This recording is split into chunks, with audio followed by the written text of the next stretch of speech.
La première intervention, eh bien, il s'agit d'un retour d'expérience des technologies SD-LAN Aruba avec le témoignage d'EDF. Alors, je vous demande d'accueillir Thomas Burnous. Il va se présenter. Thomas, le micro. Voilà, merci. Donc, bonjour à tous, donc Thomas Burnous. Alors, je ne suis pas l'intervenant qui était prévu initialement pour EDF. Donc, c'est mon collègue Jocelyn qui est malheureusement absent pour un petit problème personnel. Par contre, il vous a enregistré une vidéo qui fait à peu près 14 minutes et je pense qu'on va pouvoir la diffuser. Donc, du coup, on a la présentation en vidéo par Jocelyn. Merci.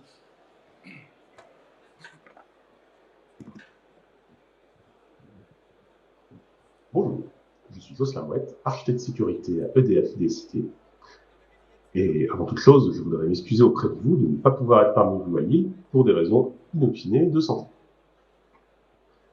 Je suis venu vous présenter notre retour d'expérience des technologies de SD-LAN Aruba que nous avons déployées sur le réseau local.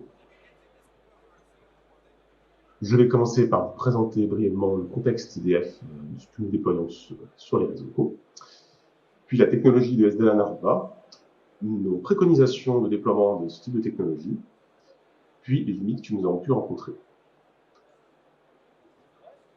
EDF, en termes de réseaux locaux, ça représente environ 700 sites, qui peuvent être de taille très variée, de tout petits sites qui peuvent être très reculés, avec des gros sites industriels ou tertiaires, qui vont monter à plusieurs milliers d'utilisateurs.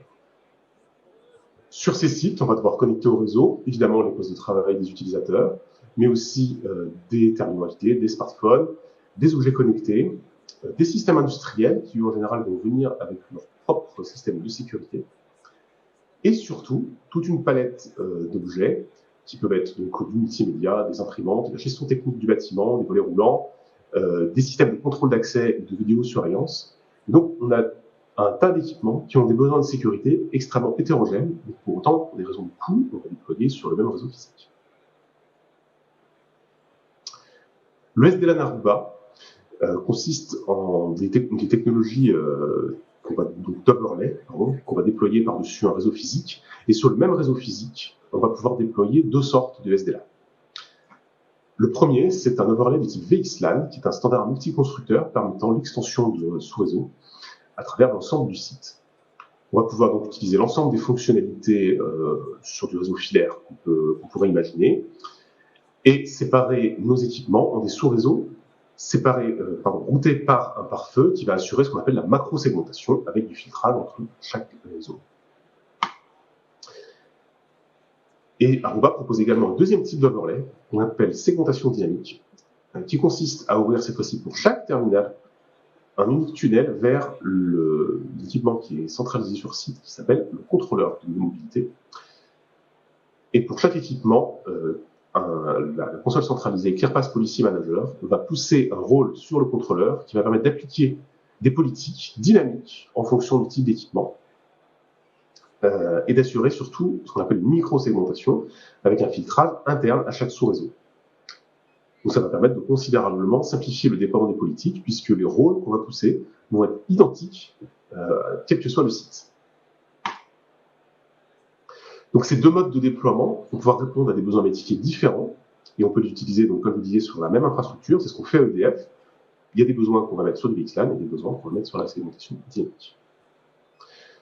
Concernant la segmentation dynamique, il y a un bénéfice supplémentaire qui est ce qu'on appelle le multizone, qui fonctionne sur le Wi-Fi. On peut mutualiser sur la même infrastructure Wi-Fi des besoins de sécurité très différents. Considérons l'exemple qu'on utilise. Nous avons un Wi-Fi invité et un Wi-Fi interne. Eh bien, concernant le Wi-Fi interne, les tunnels des utilisateurs vont être terminés sur le contrôleur de mobilité interne. Et concernant le Wi-Fi invité, les tunnels se terminent sur un contrôleur de mobilité invité qui va être situé sur une infrastructure physique différente avec donc un premier avantage qui est de la sécurité, c'est-à-dire qu'un attaquant malveillant qui serait sur le réseau invité ne pourrait strictement rien faire puisqu'il n'est pas sur la même infrastructure physique. Et on va pouvoir centraliser suivant les besoins et donc réduire le nombre d'infrastructures invitées. À petit bémol, le multizone ne marche pas sur les infrastructures filaires. Alors, je vous ai parlé tout à l'heure de ClearPass Policy Manager, qui est en particulier indispensable quand on fait la segmentation dynamique. C'est vraiment ce qu'on appelle le cerveau du SD-LAN. Donc, ClearPass, c'est un outil de type AAA, authentification, autorisation et comptabilité. Comment il est appelé? Quand je connecte un équipement qui supporte l'authentification, donc par exemple les postes de travail, les smartphones ou les téléphones IP, ils vont s'authentifier soit par 802.1x en filaire, soit en WPA2 Enterprise sur le Wi-Fi.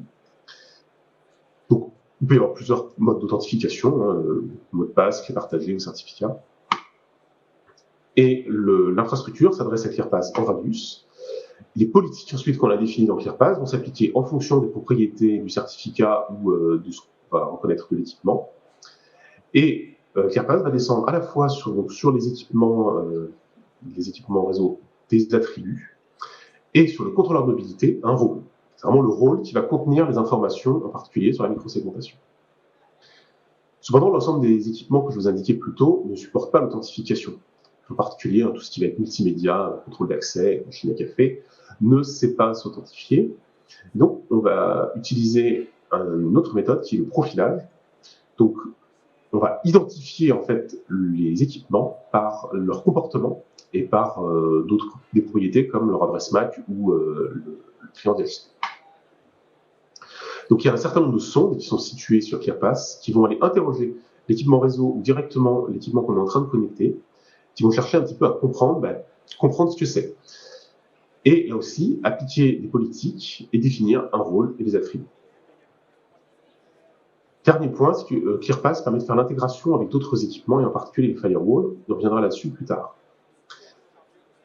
Concernant le profilage, je vais néanmoins préciser quelque chose. Quoi qu'en dise votre commercial, le profilage ne peut pas se substituer à une authentification. Le profilage, c'est basé sur l'adresse MAC au final, et donc ça peut s'usurper. Alors, les bonnes pratiques pour déployer un SD-LAN tel qu'on vous les conseille. Premièrement, si je regarde les deux plus grosses vulnérabilités qui sont sorties cette année, et ce sera un peu le cas pour une grande majorité des vulnérabilités critiques qu'on va trouver sur ce type d'infrastructure, eh bien, ces vulnérabilités nécessitent pour être exploitées un accès soit à l'interface de management, soit au réseau underlay. Or, le filtrage, la protection des réseaux underlay et management n'est pas fourni nativement par la solution de SD-LAN. Donc ça veut dire que vous avez impérativement besoin d'un équipement sur chaque site qui assure l'isolation logique de ces réseaux, que ce soit un routeur SD-LAN, un SD-WAN, ou un firewall stateful qui va vous permettre de filtrer les accès à l'administration et underlay. Notre deuxième conseil serait de profiter du déploiement du SD-LAN pour définir de manière rigoureuse une politique d'authentification. En effet, avec ClearPass Policy Manager, vous allez avoir beaucoup de possibilités pour authentifier les équipements et distribuer des politiques et des droits.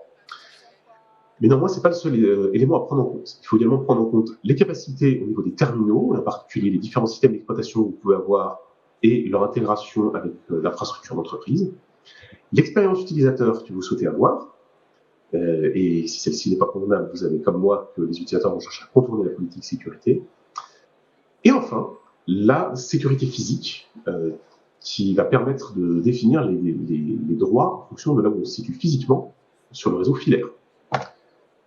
Et donc, en fonction du contexte de son organisation, on va définir une politique d'authentification.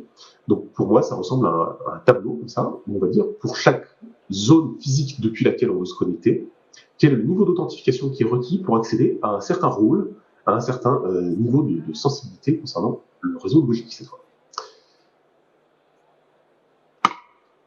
Ces rôles, cette politique, elle est définie sur ClearPass Policy Manager. Et donc ça veut dire que, en particulier sur le réseau filaire, quand vous connectez un équipement, la configuration du port sur le switch est complètement banalisée. C'est ce que Aruba appelle le colorless. Et donc la politique, elle va être définie intégralement en centrale. Le seul élément en fait qu'il faut remonter, c'est la localisation physique, si vous voulez pouvoir avoir des ports sur lesquels vous pouvez brancher les équipements plus sensibles. Une autre bonne pratique, c'est de ne pas vouloir en faire trop vite, d'avancer pas à pas. En effet, ClearPass, ça sait faire beaucoup de choses, ça fait un petit peu le café, et donc on va avoir tendance à se dire « Ah, je vais faire plein de choses avec ». Mon conseil, c'est quand même de commencer avec des rôles simples, et ensuite, si on a une architecture bien faite et qu'on a été propre dans sa configuration, on va pouvoir faire évoluer tout ça facilement et rajouter d'autres choses. Exemple de ce qu'on peut faire par la suite.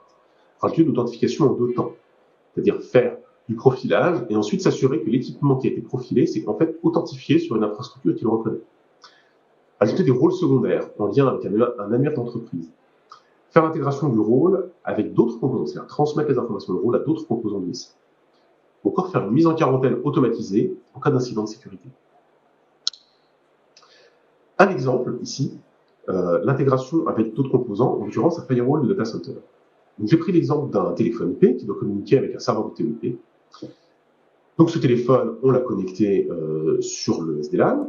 Il s'authentifie par certificat auprès de ClearPass Policy Manager. Et donc ClearPass lui a défini, en fonction de ce certificat, un rôle téléphone IP. Et donc ce rôle va être descendu sur le contrôleur qui va assurer la microsegmentation. Et en même temps, ClearPass va pouvoir pousser par API REST directement sur le firewall du data center l'information que l'adresse IP du téléphone en question appartient à un groupe qu'on appelle téléphone. Et donc, sur le firewall du data center, on va pouvoir créer une politique qui autorise le groupe téléphone, qui est un groupe dynamique, à se connecter au serveur de téléphonie. Donc, la politique des flux au niveau du firewall data center va être considérablement simplifiée dans la mesure où vous avez besoin d'une seule définition, c'est ce groupe dynamique, et pas d'avoir des segmentations par site, des ranges IP par site pour les téléphones. Les limites que nous avons pu rencontrer sur la solution. Avant tout, il y a la limite d'interopérabilité. C'est assez monolithique, comme chez les concurrents. Vous avez besoin d'un constructeur unique pour tout l'écosystème. Vous n'aurez pas de support si vous essayez de mélanger trop de choses. Et également, il y a un certain nombre de limites sur l'underlay, ce qui peut nous poser problème quand on a des technologies un petit peu exotiques à l'intérieur de certains sites industriels. La propagation des rôles est également un problème d'interopérabilité. C'est-à-dire que si on a de la microsegmentation en data center, on ne va pas pouvoir avoir l'information de rôle concernant une IP qui vient du site. Et même d'un site à l'autre, en l'état, ça ne marche pas. Il y a une exception notable, c'est que ClearPass, comme vous l'indiquiez, dispose d'API REST assez extensives qui permettent donc de s'interopérer, de s'interconnecter avec pas mal de choses. Ensuite, on a des limitations pas mal techniques sur la microsegmentation. D'abord, sur les objets de filtrage, c'est les plus dimensionnantes. On ne peut pas gérer les objets de filtrage de manière aussi souple que ce qu'on fait avec un pare-feu, qui est vraiment une solution de filtrage dédiée. Et on ne peut pas non plus les synchroniser automatiquement avec d'autres solutions. C'est assez contraignant. Il y a également quelques limites techniques, en particulier des limites sur les tailles de politique et les tailles de filtrage. Enfin, les limitations qui sont vraiment liées au NAC et au processus de profilage. Je vous parlais du sonde de profilage. Il y a des sondes de profilage actives dont l'usage est foncièrement dangereux. Des sondes qui vont se connecter en SSH WMI sur un client inconnu. Également, donc avec le profilage, l'usurpation d'adresse MAC d'un équipement déjà profilé, c'est quelque chose d'assez trivial pour un attaquant. Et même quand on est authentifié, il est possible de se substituer à un terminal déjà authentifié. C'est une attaque qui est bien connue malheureusement sur le protocole 802.x. Donc ça veut dire que pour tout ce qui est réseau filaire, la sécurité physique, c'est toujours un élément à prendre en compte. Et il ne faut pas autoriser n'importe quoi à se connecter depuis n'importe où et à obtenir n'importe quel rôle. Une solution peut être d'utiliser la technologie MPSK sur le Wi-Fi, qui va permettre d'avoir en fait une clé, une pre-shared key pour chaque catégorie d'équipement, et donc de passer en Wi-Fi pour des équipements qui autrement ne supporteraient pas le WPAN Enterprise, mais qui pourraient supporter le mode pre-shared key. Enfin, une autre limite, qui est plutôt une limite à nous, EDF, mais que vous pourrez rencontrer également chez un grand nombre d'autres industriels, dont le système d'information est sédimenté, c'est-à-dire qu'il y a un certain nombre de couches qui se sont solidifiées il y a longtemps, et en raison du turnover, des fautes de documentation, des gens ne savent plus trop comment ça marche. Donc, on a eu des grandes difficultés pour certains équipements à définir les rôles ClearPass et à savoir en particulier quels sont les flux qui doivent circuler, qui doivent être autorisés ou interdits sur les équipements. Donc, pour résoudre ça, nous avons dû mettre en place 2 évolutions. La première, c'est un accompagnement spécifique des métiers pour les aider à formaliser les besoins, à retrouver la documentation. Et deuxièmement, nous sommes en train de mettre en place un système de collecte et de visualisation centralisé pour l'ensemble des flux qui circulent sur le SI, de manière à avoir une vision globale et à pouvoir dire, ce sous-réseau, voilà les flux qui circulent dessus. Donc, une fois que vous êtes passé comme ça, sur un site avec du SDLAN, Vous avez obligé les métiers à mieux documenter et à être rigoureux. Donc, c'est très positif pour la maintenabilité à long terme du système d'information. Mais si vous n'avez pas l'appui des DSI, c'est très compliqué. Donc, ça marche parce qu'on a l'appui des DSI métiers. Je vous remercie de votre attention et n'hésitez pas à passer sur le stand d'EDF si ça vous intéresse. Et nous avons beaucoup d'activités à proposer. Et en tout cas, pour ma part, je souhaite qu'on puisse se retrouver prochainement en physique. Voilà, merci. Je voulais donner 2 mots pour conclure cette présentation. Je suis le directeur technique avant-vente d'Aruba pour la France. Je voulais remercier EDF d'avoir fait ce témoignage. Alors malheureusement, Jocelyn ne pouvait pas être là. N'hésitez pas à passer soit sur le stand d'EDF, soit celui d'Aruba, qui est le G30. Si vous voulez plus de détails techniques sur cette présentation, je pense que la grande valeur, c'était un retour d'expérience client plus qu'une présentation technologique, mais on a parlé d'un certain nombre de produits. N'hésitez pas à venir nous voir si vous voulez en savoir plus. Et puis, bonne fin de salon. Merci beaucoup. Merci Vincent Blavet et merci Thomas Burnous pour la présentation et Jocelyn qui était en visio. Vous avez d'ailleurs ramené des petits cadeaux là à Aruba. Donc si vous souhaitez, vous pouvez prendre, vous avez les stylos très pratiques là, hop, au passage.